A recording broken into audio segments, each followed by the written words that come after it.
Good morning, students. Today we are going to discuss with the French Revolution. Actually, this topic is concerned with history about 9th CBSE students.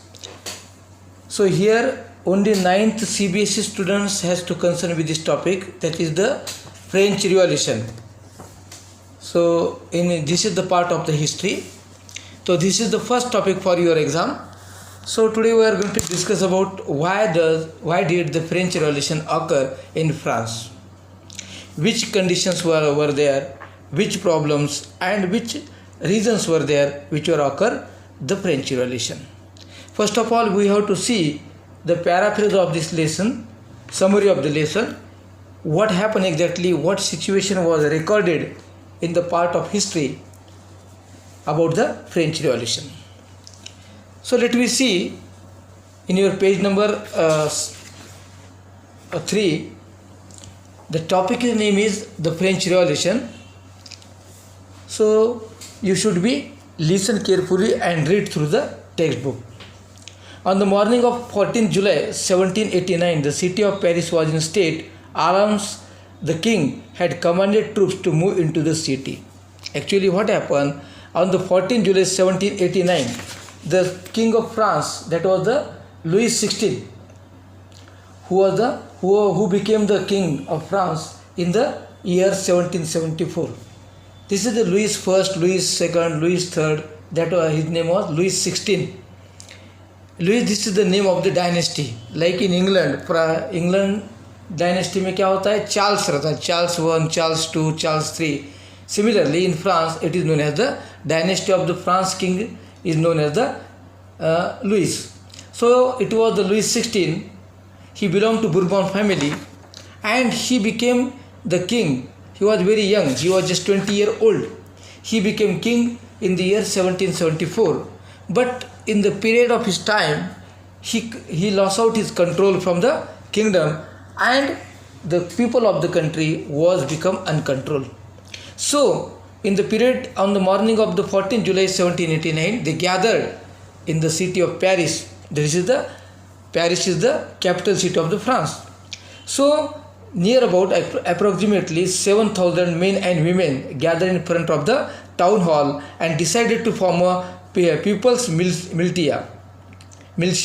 They broke into a number of government buildings in search of arms. Actually, these people came there, gathered there for the peace. But when they saw, that was the rumor spread throughout the city, the king has to be going to do the open fire on the citizens. यहाँ पर जो लोग जमा हो गए थे वो शांति के मार्ग से जमा हो गए थे, लेकिन वहाँ पे ऐसा रूमर्स फैला हुआ था कि यहाँ पर कलेक्ट जो लोग हुए वाले हैं उनके ऊपर ओपन फायरिंग करने वाला है किंग. इसके वजह से they were in search of the arms. तो उन्होंने क्या किया कि वो सर्च करने लगे अभी राजा के राजवाड़ा में कहाँ पर आर्म्स मिलेंगे. आर्म्स में हथियार कहाँ पर मिलेंगे. उतने में उन्होंने क्या किया कि वहाँ पर जो बरसाइल बेस्टिल का जो जेल था, तो वहाँ पे जेल में वो एंटर कर गए वो लोग और उन्होंने क्या किया, जेल को खोलकर जेल के अंदर जो कैदी थे उनको फ्री कर दिया और वहाँ पर जितने भी हथियार थे वो हथियार उन्होंने कलेक्ट कर लिए and they were ready to fight with the king. So meanwhile we have to see why this situation occurred. Because in the time of Louis XVI, in the year 1774, when he was crowned himself as a king, and in the year 1789, he had been assassinated by the people of the country. Okay, so he was just 20-year-old and he married to Austrian princess Marie Antoinette. The king's wife name was Marie Antoinette. She was the daughter of Austrian king. Upon his assassination, the new king found an empty treasure. Long years of war had drained the financial resources of France. Added to this was the cost of maintaining extravagant court of the immense place of Versailles. So वहाँ पर क्या हो गया था कि वहाँ की जो सोसाइटी थी वो 3 स्टेट में 3 क्लास में डिवाइड हो गई थी. First state, second state and third state. ये फ्रांस के रिवॉल्यूशन का फ्रेंच की जो क्रांति है उसका मेन रीज़न वो है कि वहाँ की जो सोसाइटी थी 3 स्टेट में यानी 3 क्लासेस में डिवाइड हो चुकी थी। First state, second state and third state. First state belong just 4% of the people. First state जो थी कितने पीपल थे? ओनली 4% पे total population of the people were control by the just first state. Then second state belongs only 6%। First state belong only 4% and second state belong only 6%. Remaining, this is concluding, this is totally 10% people of the country were the ruler. ये जो 10% लोग थे ये वहाँ के क्या थे? Ruler थे। 4% एंड 6%। अब यहाँ पर क्या था? जो थर्ड स्टेट जो थी ये टोटल 90% पीपल उसमें डिवाइडेड थे। वहाँ पर क्या थे? Businessman, lawyers, doctors, workers, labourers, peasants means farmers. ये जो सब लोग किस में थे? 90% में। एंड दे हैव टू पे द टैक्स। यहाँ पे क्या था? टैक्स जो पे करने का जो ये था, रूल जो था, लॉ जो था, वहाँ पे एक्ट जो था, वो कौन लोग पे करते थे? पुअर लोग। Because they already poor, they were इन 90%। वहाँ पर फ्रांस में क्या था? जो थर्ड स्टेट जो थी उसमें से जो वो टोटल कंसिडर जो किया गया तो कितना परसेंट इस स्टेट में पीपल कितने थे? पॉपुलेशन क्या था उनका? 90% ऑफ द होल पॉपुलेशन। और वो पहले पुअर थे। These were the poor by birth because they were peasants, workers, doctors, engineers and whatever they were the workers. First 2 states belong by the first state is belong by clergy means father of the church and धर्मगुरु। जो religious गुरु रहते ना वो first state में आते थे। First state में वो कितना था उनका percent? Very small, it was just 4%। और जो सेकंड परसेंट में कौन आते थे? नोबल बोलते तो राजा और उनकी फैमिली। तो यहाँ पर कैसा था कि लैंड जो था वहाँ पे इन डिस्ट्रीब्यूशन ऑफ लैंड कैसे था कि 4% एंड 6% पीपल, टोटली 10% पीपल को near about 60% of land was control by the was belong by the owned by the 10% people of the France. वहाँ पर क्या था?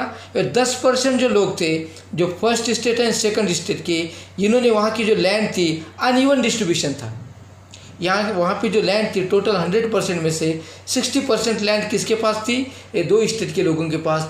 देवर number in very small and the remaining 40% land was belong by 90% of the people. These were the peasants, the less land and landless. So what happened? The people were poor and by giving tax, by paying tax, they became poorer and poorer. वो पहले से ही गरीब थे क्योंकि उनके पास 40% land जो थी total 90% people में डिवाइड थी पॉपुलेशन का, और जो 60% लैंड थी ओनली 10% लोगों के पास थी। अब ये जो है कल्टिवेटेड लैंड जो थी मेन वहाँ की, जो 10% लोगों के पास 60% थी और 90% जो है वो पुअर लोगों के पास थी। हालांकि वो पहले पुअर थे, उनकी लैंड भी अच्छी नहीं थी, वो भी परसेंटेज में कम थी। उसके साथ साथ टैक्स पे करने का जो ये था पूरा एक्ट था, उनको ही टैक्स पर पेड करना पड़ता था। यहाँ पे जो है the members of the first 2 states that is the clergy and the nobility enjoyed certain privileges by birth. Privilege, this is the French word. Privilege means the some rights we should get from the birth. आप राजा के बच्चे हैं, आप राजा के family में अगर पैदा होते हैं, किंग के फैमिली में अगर पैदा होते हैं तो बाय बर्थ तुमको कुछ राइट्स मिलते हैं, उसको बोलते हैं प्रिविलेज बोलते हैं। और ये क्लर्जी बोले तो the people those we concern with the church, this were the धर्मगुरुज and father of the church. और ये लोग क्या थे? ये लोग टैक्स पे नहीं करते थे, और टैक्स पे न करने के साथ साथ जो सेकंड स्टेट के लोग थे, इन लोगों को टैक्स कलेक्ट करने का राइट था। उसके साथ साथ जो ये जो चर्च के लोग थे, जो क्लर्जी थे, उनको भी tax, this should also extract the tax from the people, that is known as the tithes. जो फादर लोग जो थे, जो चर्च के धर्मगुरु थे, वो जो गरीब लोगों के पास से टैक्स जमा करते थे उसको कहा जाता था tithes. This is the name. So what happen? And finally all members of the third state had to pay taxes to state. This included direct tax that is called Tilly.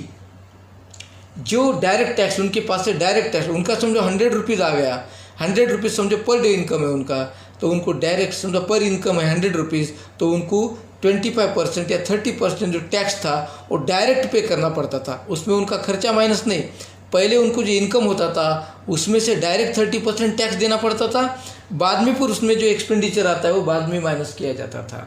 This were the complete injustice. This is major for this is the first reason of the French revolution. French revolution होने का main कारण क्या था? France पहले से developed country है, France was the richest country at that time. But what happened? Meanwhile, when the 16th Louis became the king of the country, at that time, he lost his control. He was very small, young. He was just 20 years old and he hasn't experienced to work. That's why he lost the control.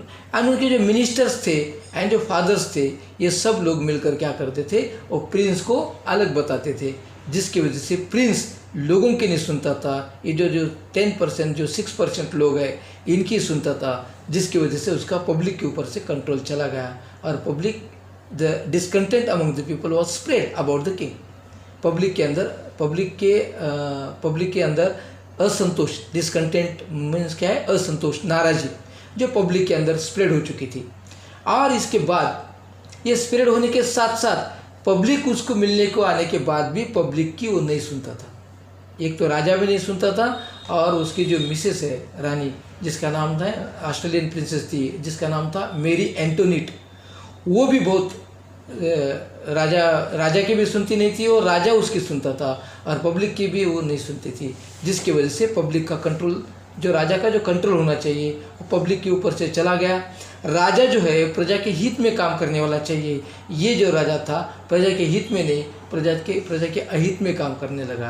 तो इसकी वजह से प्रजा उसके ऊपर नाराज़ थी और उसको आवाज़ उठाने के लिए शांतता मार्ग से वो लोग जमा हो गए थे।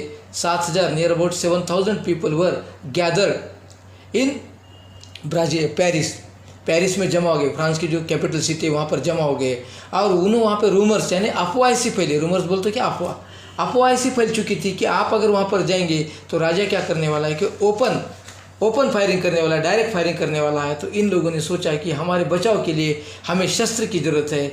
बाजू में जो बेस्टिल का जो जेल था वो जेल के अंदर घुस गए। जेल के जो कैदी थे उन लोगों की, बेस्टिल का जेल जो था वो लोगों को भी उन्होंने फ्री कर लिया, क्योंकि वहाँ का जो बेस्टिल के जेल का जो कमांडर को वहाँ के जो प्रिजनर थे उन लोगों ने मार दिया। ये जो पीपल गए थे वहाँ पर, इन लोगों ने बेस्टाइल जेल का जो जेलर था, कमांडर था, उसको मार दिया। उसको मारने के बाद वहाँ पे जो जेल के अंदर जो प्रिजनर्स थे, जो कैदी थे, उनको भी फ्री कर दिया एंड ये सब बाहर आ गए। और सब आने के बाद उन्होंने क्या किया, राजा को वहाँ पर मार दिया। अब इसका जो मेन रीज़न क्या था? द मेन रीज़न में आता है because the France was divided in 3 state, first, second and third. First stage consists of clergy. Clergy means father and the dharma gurus, the religious guru और धर्म गुरु।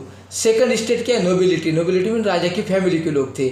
ये जो 6% थे और जो क्लर्जी थे 4% थे। ये 10% लोग क्या करते थे? 90% लोगों का एक्सप्लॉयटेशन करते थे, उनका शोषण करते थे। ये सब शोषण का एक दिन धमाका हुआ, जिसको हम क्या कहते हैं? French revolution. तो आज हम क्या करेंगे? यहीं पर रुकेंगे। Remaining part will see tomorrow on same time. Thank you, have a nice day.